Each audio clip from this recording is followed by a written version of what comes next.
Hello friends, and welcome back to Emma Rose Reads. Today I'm going to be reading another chapter of The Adventures of Sophie Mouse the Clover Curse. So let's get started. Chapter 5, Rain, Rain, Go Away. Sophie painted the morning away. She painted 3 landscapes. Then she made some up-close studies of a clover leaf and a clover flower. She did a portrait of a bumblebee who was willing to sit still for a while. Sophie had to make several batches of clover green paint, but she made sure not to grind up the floor-leaf clover.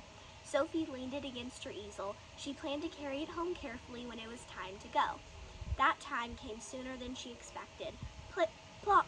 2 giant drops fell onto Sophie's latest painting. Sophie gazed up. The sky was getting darker and darker. That's odd, she thought. Usually I can smell the rain coming. She shrugged. Maybe she'd been too wrapped up in her painting to notice. All of Sophie's paintings were spread out on the ground to dry. She quickly tucked them inside her paper pad. She threw paints and brushes into her satchel. She folded her easel.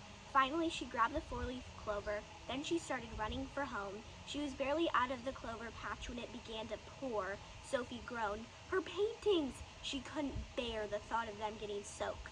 As she ran, Sophie tried to shield the papers with her satchel, but the rain was so heavy. Her heart sank further with each sloshy step. Halfway home, Sophie stepped in some mud. Her feet slipped and she slid across the mud puddle. She was falling over backward. She threw her arms out to the side and caught herself, but a few paint tins fell out of her satchel. Sophie had to stop to pluck them out of the mud. Meanwhile, the paper was getting wetter and wetter. Finally, Sophie ran up the front path to her house. She dashed in through the front door, slamming it behind her. Muddy and soaked, she stood there, catching her breath. Mr. and Mrs. Mouse looked up from their reading. "Oh, sweetheart," her mom said sympathetically. "Got caught in the rain?"